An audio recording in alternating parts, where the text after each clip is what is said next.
The subject now is harmony, and I'm going to explain a few things, techniques that you can use to teach students harmony. Harmony is something that's really easy if you're using musical instruments, because they just look at it and they play different things, or they play different notes on the recorder. But when you start trying to sing harmony, that's a challenge, because young children they have a hard time singing a different pitch than what other people are singing, and so they just automatically gravitate to what they hear. So if you as a teacher are singing a melody and you're trying to get them to sing something different, they automatically go to what you're singing or what their neighbor's singing. So this is something that has to be taught over time, and we have to start very simple to teach them harmony.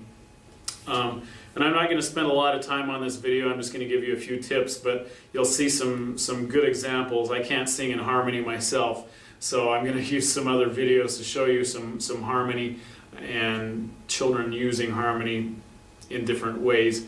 But let's talk about singing first, and then we'll dive into musical instruments a little bit.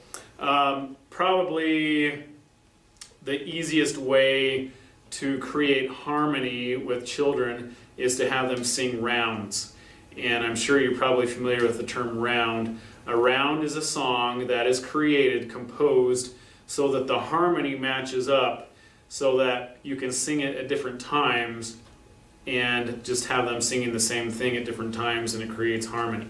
So songs like Three Blind Mice, Are You Sleeping, or Frere Jacques, whatever you want to call it, are a couple of good examples of rounds. And what you do is you learn the song. So, are you sleeping, brother John, morning bells are ringing, ding dong ding, ding dong ding, or whatever words you put to that. So there's my melody, and you're going to sing that several times, let the children get it ingrained in their head, and then I would probably split them up first into two groups, and you're going to have one group sing, are you sleeping, and as soon as they get to that third measure or ninth beat, the next group is going to sing the exact same thing, and so they're going to kind of chase each other around. Another term for around is a chase. So they're never singing at the same time, but because they're singing different notes, it creates harmony, and children are able to do that pretty well. Sometimes at the first, as you start adding more difficult rounds and things, they have a hard time with it, but young children are able to pick this up pretty quickly. So I'll put a list of some good round songs, probably that you've heard before, all of them, and you can use them as rounds. There's a great example in this book of a very, very simple round, and I like this one because it's just short and it's easy, and you can do little motions to it. So here is a round called Bow Wow Wow, and the first line just goes Bow Wow Wow. That's it. And then the second line goes, Where, dog, art thou? So you'll notice that those are in thirds, so that creates good harmony. And then this last part, you're going to be turning around in circles. Little Tommy Tucker's dog. So we start on the fifth with that line of music, and again we have our first, third, and fifth, which is a nice major chord. And then the last line says bow wow wow. Okay, so we have four lines of music that are all very simple, and we have little hand actions to go along with that, which helps. So the whole song is going to sound like this. Bow wow wow, whose dog art thou? Little Tommy Tucker's dog. Bow wow wow. And the nice thing about using different actions is they can kind of stay on track. And it also is helping you understand the formal structure of the music. So there's a very simple one that repeats, the round repeats after each measure. So after this, the first group goes bow wow wow, the second group is going to go bow wow wow after that. And there's a rest at the end of each measure, which makes it really nice too, because it kind of breaks things up. So that would be a great round to sing with some young children. And I'll put that one as an example in this section. All right, the next type of song that helps students learn harmony is what we call a partner song. And a partner song is where we have two different things going on at the same time. As you learn about texture later on, you'll notice that texture has different melodies going on at the same time. If we have that texture, that means that we have polyphony. And so a partner song is basically polyphony, and rounds are also polyphony because you have two melodies going on at the same time. So partner songs are where we have two songs that are completely different melodies going on at the same time. And sometimes one of the melodies will be very simple, and sometimes one of the melodies will be kind of complex, or sometimes they're both kind of complex. But by singing two different melodies at the same time, we create harmony. So the easiest way to do this is what we call an ostinato. Let me write that on the board.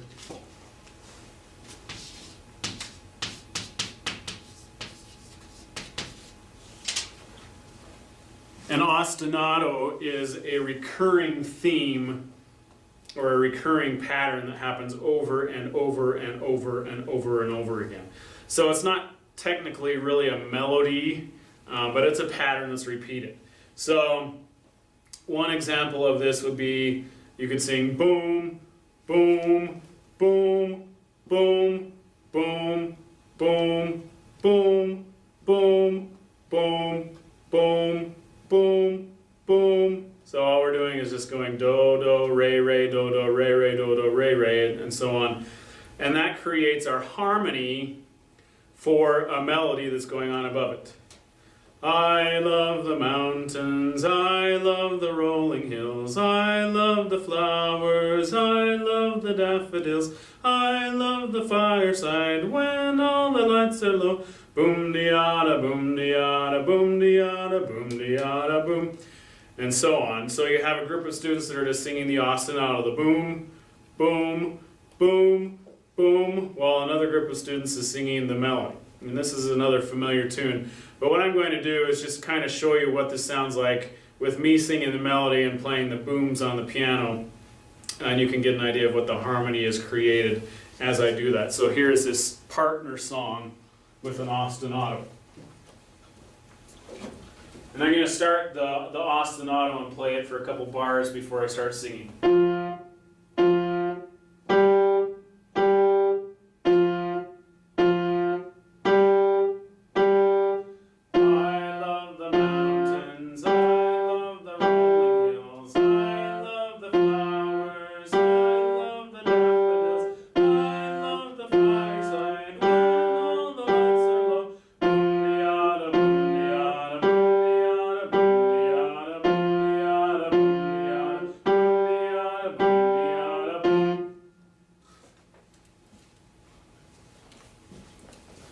So again, there's a very simple way of creating harmony by having one group of students do something very simple and easy.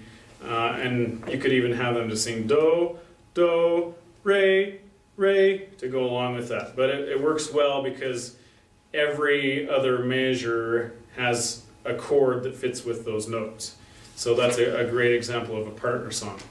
So partner songs, I'm going to give another list of partner songs that work. And there's a lot of them. Some of them get a little complex, and so you won't want to use partner songs too much with young grades. But 3rd, 4th, and 5th graders are definitely ready for some partner songs. Old Dan Tucker is one of the favorites that the students liked to do when I was teaching elementary school. And it's got to be a melody that sticks in their head very easily, and then an ostinato part that's very easy to pick up, or another melody that's catchy. If you're doing partner songs that are kind of tricky, it's going to be hard for them to stay together and stay on the right pitches. So there's a couple of ways of creating harmony through singing. And obviously, when you get into advanced grades, and there are music teachers out there that have they're 4th and 5th graders singing in harmony without partner songs or rounds. They're actually just singing different notes, and usually you have to teach students by rote, or you play the notes on the piano and have them match in order for them to sing harmony. But they're able to do it. Children are able to learn hard things pretty easily and pretty quickly if you're willing to go into that process. Usually we just don't have enough time because it takes a lot of time to get students to sing in harmony.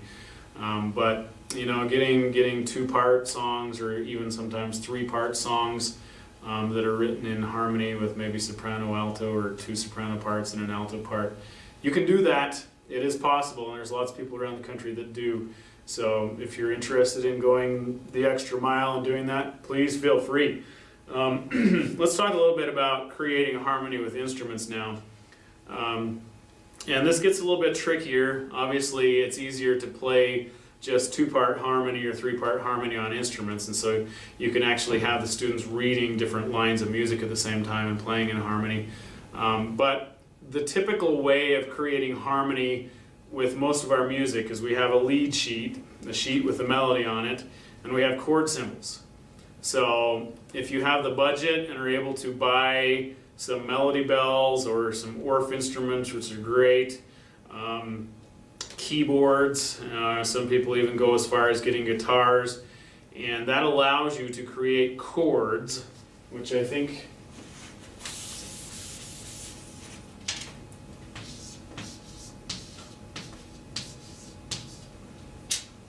by now you should be familiar with that term, chords. This is a stack of notes. It has to be at least 3 notes to be a chord, and it creates harmony. And the chord symbols we've already talked about some are a way to create harmony underneath a melody. So I'm going to be giving you a lot more information about this in the teaching music through instruments. So be sure and watch those videos, and you can learn more about creating harmony by using instruments. But some simple ways are using a bourdon, using the Orff system, and that's using the 1st note and 5th note of the scale underneath the song, and that works really well with pentatonic music. And pentatonic is so nice, those 5-note scales. There's an example of this video there, but you can actually have people playing different notes of the pentatonic scale all at the same time, and it never sounds terrible. I mean, it doesn't sound really good, it's not pretty harmony, but it sounds fine, and it doesn't hurt your ears by any means. And so one way of creating harmony is a teacher can play a rhythm at the front of the classroom and have their students echo that rhythm playing whatever note of that 5-note scale they want. And it sounds fine, even if they're all playing different notes at the same time. So there's another way of creating harmony. It's not strict harmony that you'd want to use as an accompaniment of a melody, but it is still harmony. So that's a very simple way of introducing harmony to students and getting them to hear different sounds together. But I'll cover this subject a lot more in other videos, so I'm just going to call it good.